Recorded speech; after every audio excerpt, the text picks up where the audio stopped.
So gusto niya na may reconciliation pero walang condition, meaning walang terms, di ba? Kainin na yung reconciliation niya. We have to respect the decision of the Senate President and the Senate. Yung sulat sa akin ni Senate President Jesus Escudero is pretty straightforward. Kaya yung impeachment complaint ay nasa Senado na. Noong nakaraang linggo, kinumpirma ni Justice Secretary Boying Remulla na mayroong at least 2 local passports si Roque, isang issue na idinulog nila sa DFA. Sinagot ito ng ahensya noong May 29 at sinabing iisa lang ang regular passport ni Roque. Akala ko yung para bang alisin na niya yung mga agam-agam tungkol dyan na magkakaroon pa ba ng trial o hindi. Well, something fishy, no? Umagante, may pinoproteksyonan talaga sa nangyayaring yan. Galit na galit si Ateng. Hoy, wakwak. Yung mga ganyang uri ng komentaryo at paet, uulitin ko. Pwede bang i-rally ko rin sila ng 4 na buwan nung hindi nila inaksyonan yung impeachment complaint na inihain noong Desyembre? Sino naman sila para madaliin? Dadagan ang Balita News Update.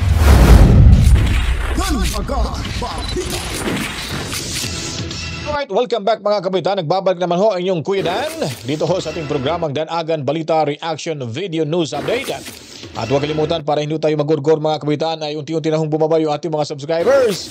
Ay huwag kayong umalis dito, pero kung gusto nyo umalis, nasa inyo na po yan mga kabalitaan. Basta tayo ay tuloy-tuloy tayo sa paglalahado ng mga impormasyon at balitaan. Basta ho patungkol sa mga Duterte, ilalahad natin kung ano yung mga hindi natin napapanood sa mainstream media, mga kabalitaan.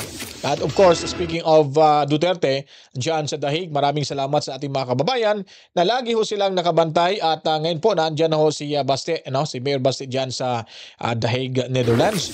At parang maanghang yung salitang binitawan ni Mayor Baste laban ho kay Bonget patungkol sa reconciliation, mga kabalitaan. At marami na hong umiiyak na mga tungrisista dyan mula ho sa House of Retaliation, lalo na itong si Tamba, mga kabitan. Ay nako, nagpakumbaba na ho ngayon. Parang tinamaan yata ng lintik, mga kabalitaan.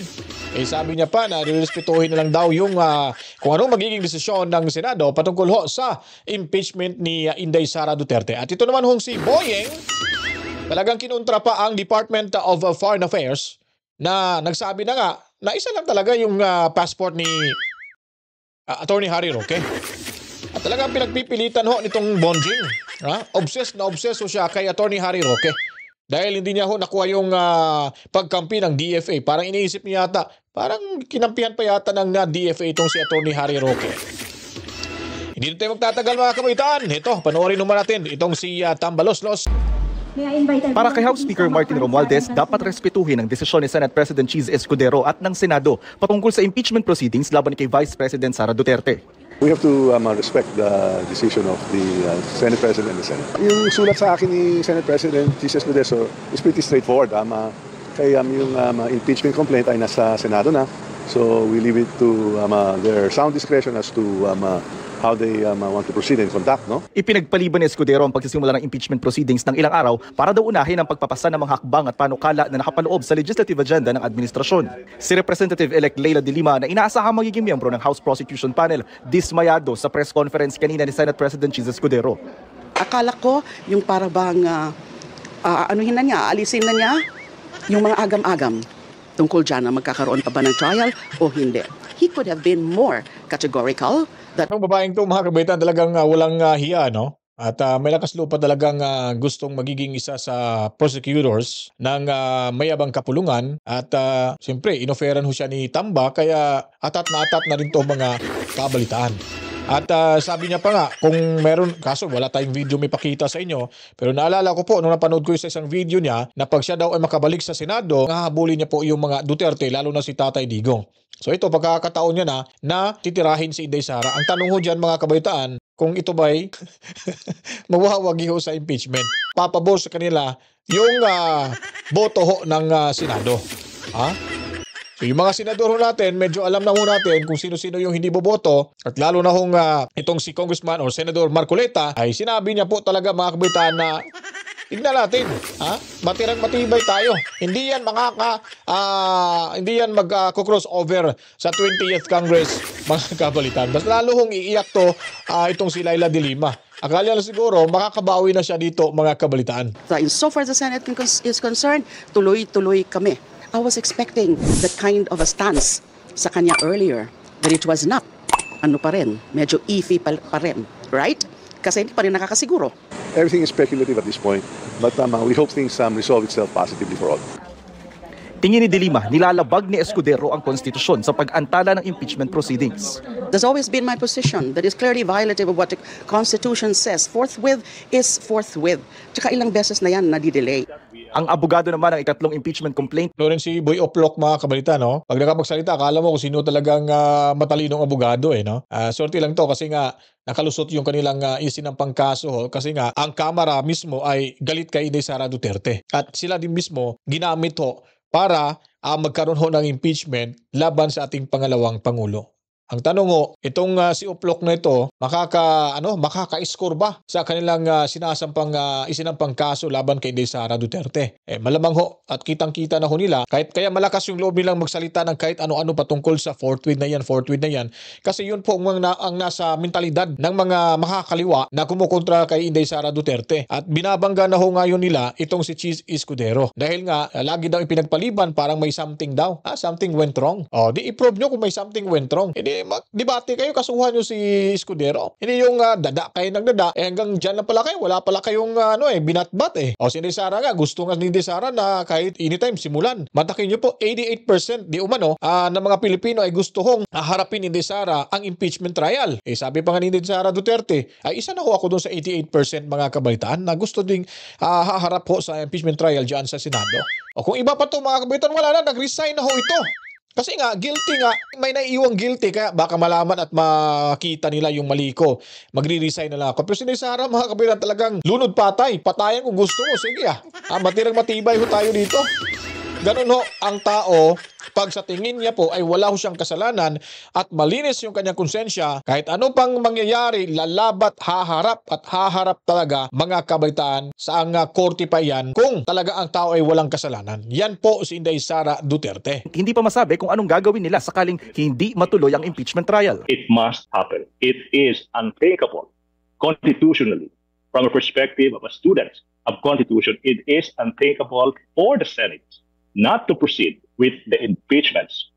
Kung impeachment yung pag-uusapan talagang matutuloy talaga yan sa Senado. Kaso nga lang, una pa nga lang sa pagsampahon nila ng kaso, marami na silang lapses. Kaya naninigurado din si Escudero malamang mga kabaitaan na hindi siya sasabit dito dahil kasi nga nasa korte, nasa Senado na nga yung impeachment mga kabalitaan. At hindi pa nila na-aksyonan kung ano talaga yung desisyon dito. Pero nakita na siguro nila na may lapses at it's all politically motivated. Nagkakaroon ng delaying tactics ngayon dito. Pero duda tayo na ito ay paraan lang ito na para malaman ng taong bayan na magkaroon ng fair treatment sa Senado para kay Inday Sara Duterte. Pero bottom line dito mga kabitan, maraming lapses talaga kaya naantala. Sila atat-natat na gusto talagang gawin yung trial sa impeachment. Sila nga mismo, ilang buwan inupuan nila dyan bago nila isinampa sa Senado, nagkaroon ng pang-apat na impeachment which is dapat yung first impeachment complaint ay dapat yun ang masunod.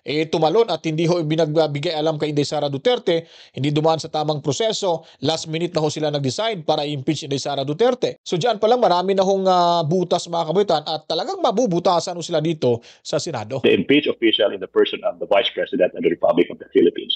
Kanina nagpulong sina De Lima at iba pang naghain ng impeachment complaint para pag-usapan ang susunod nilang hakbang. Kahit anong gagawin pa mga kabitan itong mga tunggisistang ito, hindi talaga magwawagi ang kasamaan kasi nga meron kasabihan kasi na kung ikaw po ay may sariling ambisyon or may interest kasi o hindi mo pa kayang gawin makuha, idadaan mo siya shortcut mga kabitan, gaya na lang dito, idadaan sa impeachment para lang hindi makatakbo sa posisyon, sa batas na posisyon si Inday Sara Duterte, ay hindi talaga makakalusot yung discarding ganyan. Kasi nga unang-una, ang makakalaban mo dyan ay yung taong bayan. Yung taong bayan mulat na kasi sa katotohanan.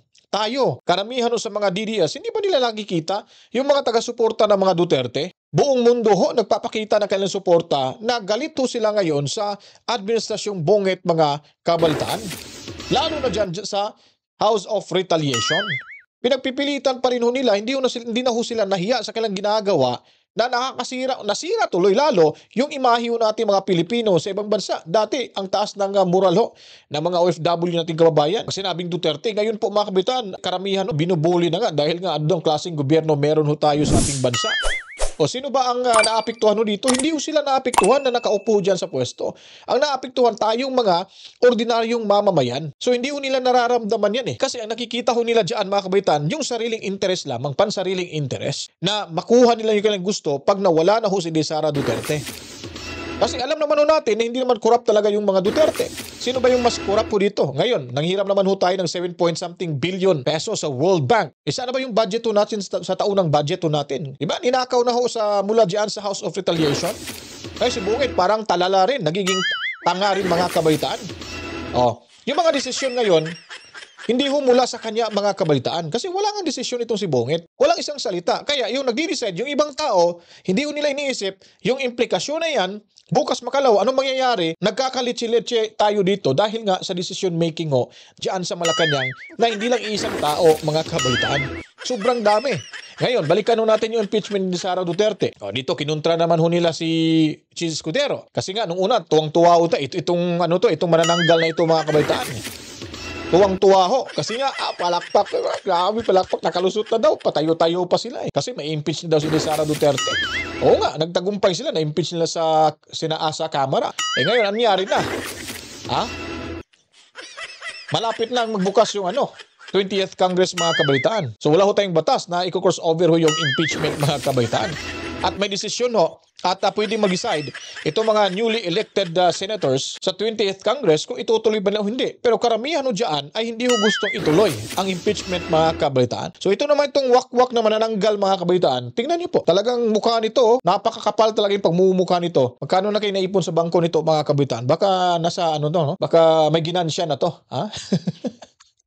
Sa kanya pagiging congresswoman mga kabalitaan.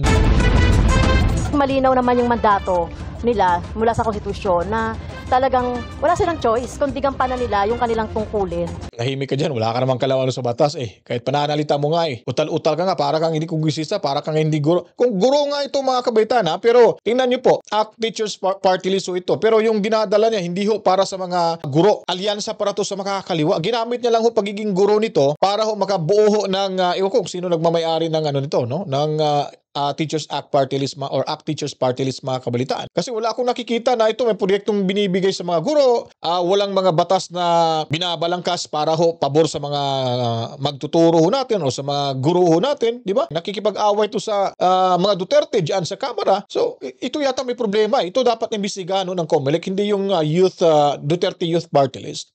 Kasi iba ho yung nirepresentahan nila yung mga makakaliwa, hindi yung mga guro mga kabalitaan.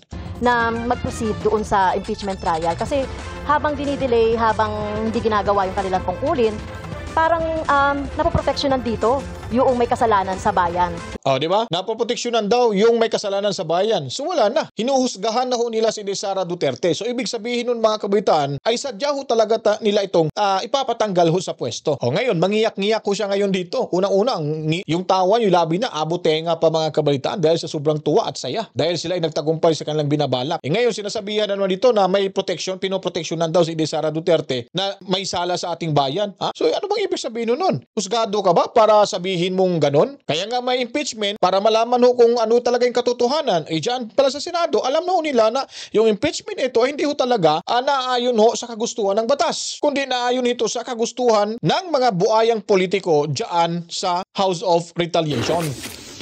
Yun po yung katotohanan. Kaya ngayon, mangiyak-ngiyak na ito mga kabaitan dahil sigurado feel na ho nila na tagilid ho sila dito at pabagsak na rin ho ito mga kabaitan dahil hindi ho ito, wala na rin ito sila sa posisyon. Sara Duterte.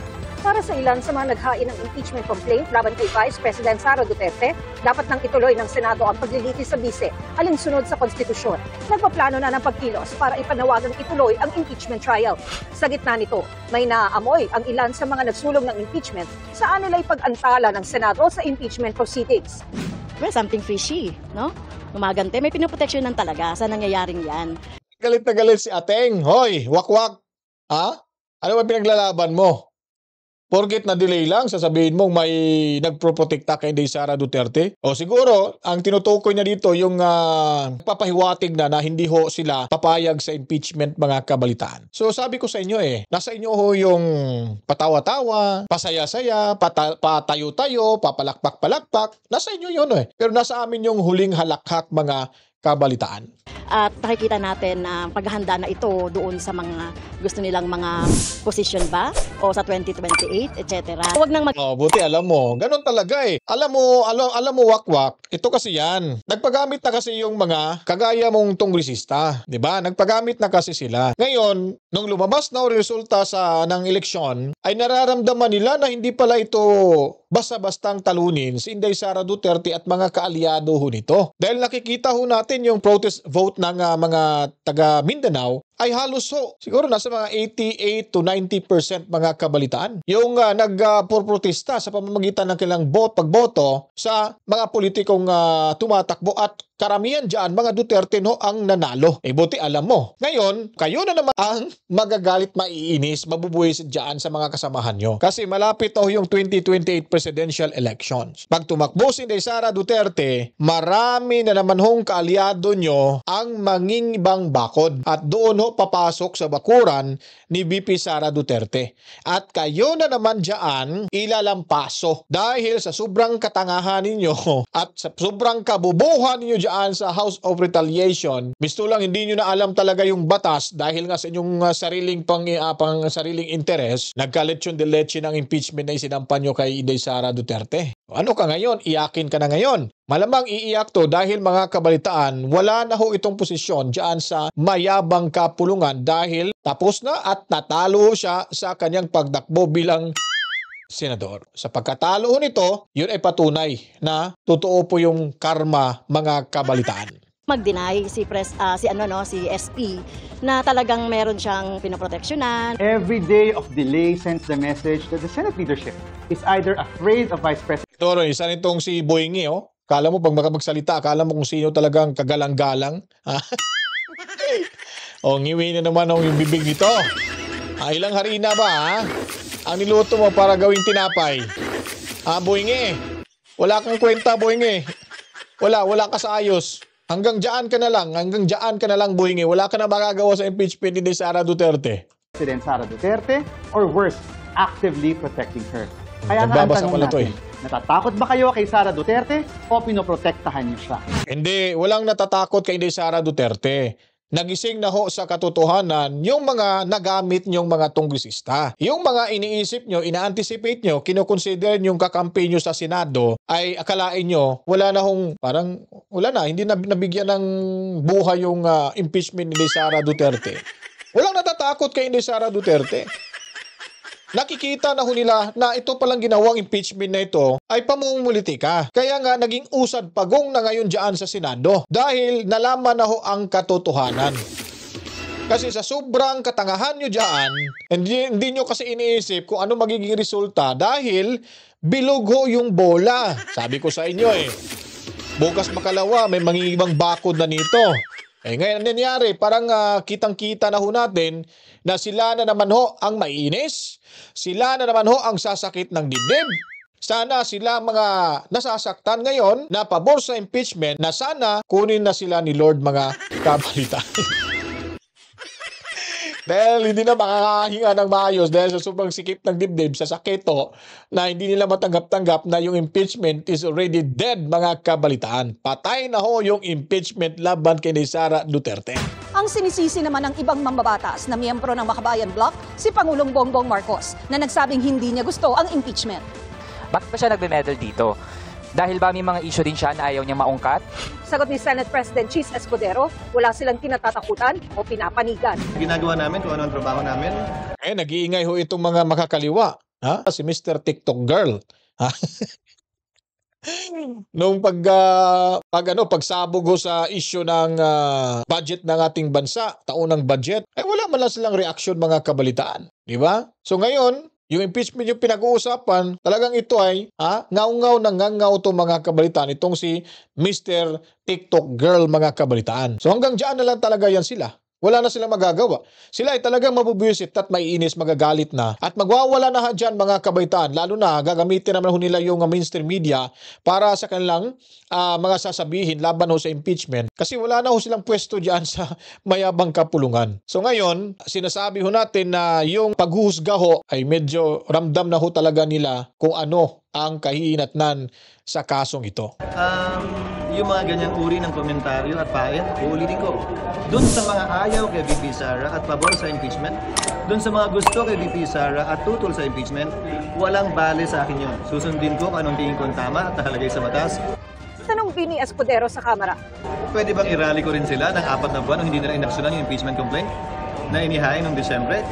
Kung sila mismo ay hindi nagmadali, inupuan at pabanjing-banjing sa mahabang panahon. Sino naman sila para madaliin kami ngayon? Sinisikap namin makuha ang panig ng Malacanang. Yun po yung pinakasakit na rebuttal ho ni Senate President Chis Escudero sa mga makakaliwa, sa mga pabor ho sa impeachment laban kay VP Sara Duterte. Sila nga, ngawa na ngawa sila ngayon. Ito nga si Tamba ay nagpakumbaba na nga mga kabaitaan. Dahil naamoy niya na, naaamoy niya na babaho yung impeachment dyan sa Senado. At ito ay wala na talagang oras at panahon para tatalakayin pa mga kabalitaan. Anyways, dito ho tayo sa kabila. Itong si Bonjing, hindi ko alam kung ano ang nakainan nito. Ba't talagang obsessed siya dito kay Attorney Harry Roque. At pinasasaringan niya pa na marami o 2 pasaporte ang gamit ng abogado. Ngayon, pinapamukha nila ho sa taong bayan na hindi naman ho nakikinig sa kanila na masamang tao itong si Roque. At nagtatago umano sa kanyang kasong kinakaharap sa ating bansa. Tandaan nyo po, bago lumabas yung warrant, nasa dahig na ho na Netherlands, ito hong si Attorney Harry Roque. Hindi ho ito pugante. Kasi pag sinabi mong pugante, may kaso ka na, lumabas yung warrant of arrest, uhuliin ka, nagtago ka, o di kaya nahuli ka, nakaiskapo ka, ay yung tawag po ay pugante ho yun. Si Harry Roque wala At ito po ang pahayag ni Harry Roque at ipinakita niya po sa mainstream media na yung passport na hawak niya, 2 ho talaga. Pero yung unang hawak niyang passport, hindi pa ho yan paso, ngunit may butas na ho yan dahil po wala na hong pahina para mapaglagyan ng mga tatak or visa at kahit ano-ano or as in wala na ho. Kaya ho siya nag-renew, kumuha ho siya ng panibago. Pero yung may butas na passport, hindi na ho yan magagamit. Invalid na ho yan mga kabalitaan. Yung bago ho, kaya nagkaroon ho ng 2 pasaporte. So, ngayon naman po, ay ito'y pinatutunayan ng DFA. Ayon ng DFA, ay isa lang ho yung passport ni Harry Roque. Ngayon, kinontra ho ito ni Bonjing. Bangag na bangag ho itong si Bonjing sa pagiging obsessed niya po kay Attorney Harry Roque. At siya po ay buwisit na buwisit din sa DFA. Iligal ang isa rito. Yan ang agenda report ni Joash Malimban. Hindi inconsistent ang pahayag ng Department of Justice sa pahayag ng Department of Foreign Affairs. Yan ang pinanindigan ni DOJ Assistant Secretary Miko Clavano patungkol sa umano'y multiple passports ni former Duterte spokesperson Harry Roque. Noong nakarang linggo, kinumpirma ni Justice Secretary Boying Remulla na mayroong at least 2 local passports si Roque, isang issue na idinulog nila sa DFA. Sinagot ito ng ahensya noong May 29 at sinabing iisa lang ang regular passport ni Roque na inisyu noong July 2024 at may 10-year validity. Para kay Ase Clavano, hindi naman pinabulaanan ng DFA ang kanilang pahayag. Kaya hindi naman inconsistent ang sinabi ng DFA sa sinasabi ni Secretary Remulla dahil posibleng-posible po na nakakuha siya ng isang fraudulent passport. So itong si Clavano, nung dikit na ito na dikit kay Bonjing, nagiging ob-ob na rin to mga kabaitaan. Hindi daw inconsistent daw ang naging pahayag ho nila. Sa pahayag rin ng DFA. Yung DFA nga yung ang otorisado na makapagturo, makapagsabi na yung mamang iyon may 2 o 1 lang ang hawak na passport. Alangaman kayo dyan sa DOJ ang magsasabi na 2. Sinabihan na nga kayo na meron hong isang passport lang si Attorney Roque. Pero pinagpipilitan nyo pa rin sa mainstream media. Parang sinasabi nyo na sinungaling pala itong DFA. Wala pala tong kwentang DFA dahil hindi nagsasabi ng totoo.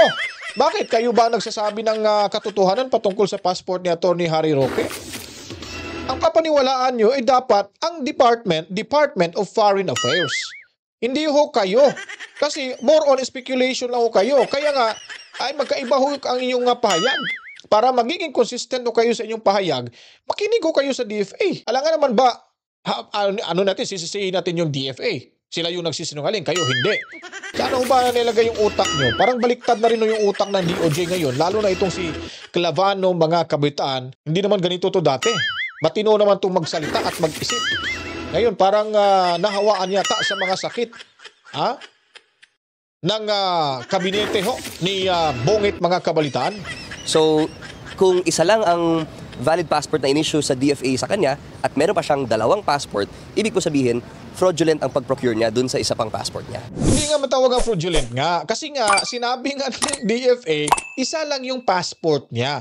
At ito'y sinabi rin ni Attorney Harry Roque. Kayo lang naman ang nagsasabi dahil ipinapamukha niyo sa taong bayan na napakasamang tao nilalang itong si Harry Roque.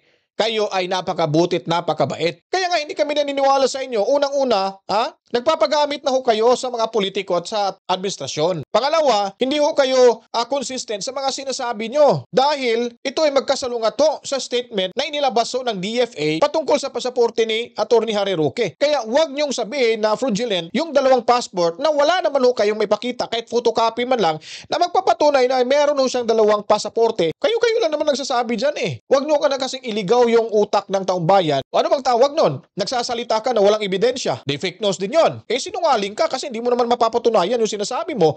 Kayo ang nag-akusa, kayo ang magpapatunay, hindi si Attorney Harry Roque. You present the evidence to the public and mag-testify kayo na this passport mula ka Attorney Harry Roque, meron no siya dito, meron kaming kopya, ang original nito ay nandoon kay Attorney Harry Roque. Ganun ang mga kabalitaan sana. Ang problema nga lang pinapamukha nyo sa taong bayan na napakasamang tao itong si Attorney Harry Roque. Naku, wala nang maniniwala ho sa inyo. Una nang naghain ng motion ang DOJ na ipakansela ang lahat ng alleged passports ni Roque matapos lumabas ang isang arrest warrant laban sa kanya. Isa si Roque sa mga naiugnay sa Lucky South 99, isang raided pogo facility sa Porac, Pampanga na sangkot umano sa ilang krimen tulad ng Alright, so move on na tayo dyan mga kabalitaan kasi napatunayan ho natin, ituwid ho natin at itinuwid ho talaga natin yung pagkakamali ho ng Department of Justice ho dito. Sila ho talagang may problema, hindi si Attorney Roque. Na talagang gusto ho nilang mapabalik sa Pilipinas si Attorney Harry Roque.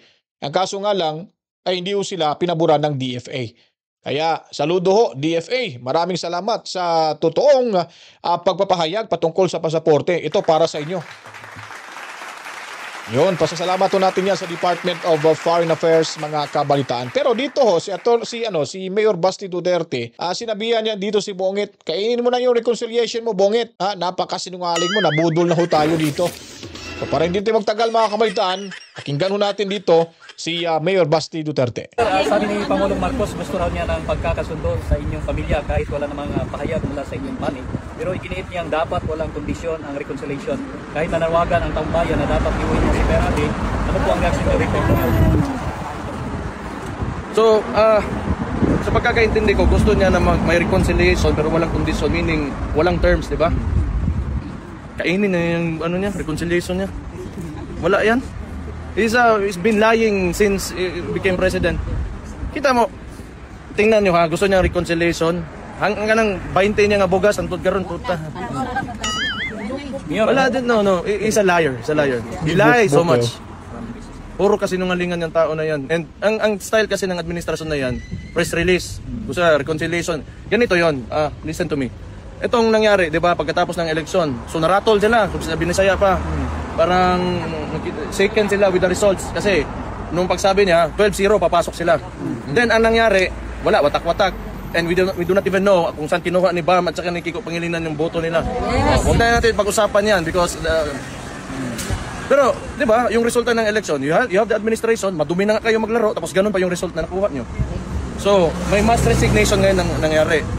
Now I have this theory, itong mass resignation, sino man yung na umalis talaga dito is Soljan Guevara, di ba? Yeah. I think that was only a smokescreen to tanggalin si Soljan Guevara kasi they do not want to admit na hindi nila masagot yung mga tanong sa kanila. And I do not know kung ano ang gagawin nito ang bagong Solicitor General for the administration. So, yan, puro PR, puro positioning, puro angling sa media, and puro propaganda. That's all that you will get from this administration. It's been 3 years and it's been like that. So do not expect that things will get better dahil sa sinabi niya may reconciliation and he's trying to man up and no. Like what PRD said, and it clearly shows, ngayon midterm na ito, that he is weak. And nakita natin yan ngayon sa midterm elections na talagang mahina siya. mayabang pa, magsabi ng 12-0, 12-0. Talo ang mga kandidato niya. Tama yung sinabi ni Mayor Baste na nung sinabi ni Tatay Digong Duterte na weak talaga yung ating leader, ay ganun ho. At saka speaking of Soljen Guevara, meron ho dyan na naging pahayag ho ni Malutikia. Sa second na lang natin yun, ipapakita natin sa inyo sa next upload natin. Na ang sabi ni Malutikia ay itong formality lang ho yun at yung target ho ng resignation na yan, courtesy resignation, ay si talaga ho mga kabataan, itong si Soljen Guevara. Kasi nga, maka-Duterte ho kasi itong si Soljen Guevara. Yung kaso doon sa korte, hindi nga siya sumagot kasi nga patungkol sa pagkidnap kay Tatay Digong Duterte dahil alam niya na mali ho talagang ginawa ng administrasyon. Kaya nung nagkaka-problema na, nagka-leche-leche na sila ngayon. Nung nakapanayam ni yung sa podcast nila ni sino ba yun? Si Tonying, at sinabi niya ho dito na meron daw na cabinet member niya na hindi na daw nakikinig sa kanya. So wala na ho ibang pinatutukuyan ho doon. Ito na yung si Soljen Guevara mga kabitan. Kaya tinanggal niya ho si Soljen Guevara para sabihin yung ginagawang revamp na yan ay for ay paraan talaga para magkaroon ng pagbabago sa gabinete niya. Pero isa lang ho talaga yung target doon, si Soljen Guevara mga kabalitaan. Kaya kung nagustuhan niyo po yung ating video presentation, salamat ho. I-share niyo po, paliguan na maraming likes, buhusan na maraming komento, reaction, opinion, suggestion. I-search niyo po yung yung page natin, yung channel natin sa channel niyo. Kung sa tingin niyo hindi niyo mapapanood yung ating video dahil tayo po ay nagurgor na mga kabalitaan. Pero tuloy-tuloy pa rin ho tayo dito sa ating munting bahay. Ang paraan lang para malabanan natin, pindutin lang po ang notification bell. I-turn on nyo po yung notification bell para pag may upload ho tayo, agad-agad nyong makikita mga kabaitan. Kung hindi nyo po, kung napanood nyo na ito, tapos hindi nyo kasi araw-araw ho tayo nag-upload ng video, ang problema nga lang, nito nakarang linggo ay nagpahinga muna tayo kasi may ginagawa. Sa tingin nyo, bukas, hindi nyo mapanood yung mga video ho natin na in-upload, i-search nyo lang po ang Danagan Balita para mapanood nyo. Kung ayaw nyo pong i-search na gusto nyo agad mapanood, notification lang po, i-turn on nyo lang po ang notification bell mga kabalitaan. Bago tayo magtapos, pasasalamatan mo natin ating mga kapatid na Muslim. Assalamualaikum sa inyong lahat. Sa ating mga kapatid dyan sa Dahig Netherlands na mga Filipino, maraming salamat sa walang sawang pagbabantay ni Tatay Digong Duterte. At saludo tayo sa ating mga makabagong bayani ng ating bansang overseas Filipino workers. At of course, saan mang lupalop ng ating mundo basta may mga Pilipino, Luzon, Kabisayan o Mindanao, ang programang ito ay para ho sa ating lahat.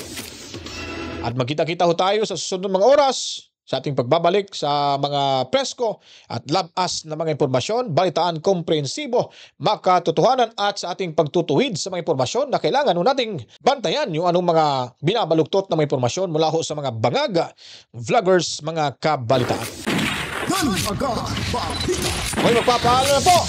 Masalam sa inyong lahat o sa ating kapatid na mga Muslim pala. Nag-greet ko na ba yun? Assalamualaikum sa inyong lahat. Masalam ho mga kabalitaan. To God be the glory. Mama, chup chup.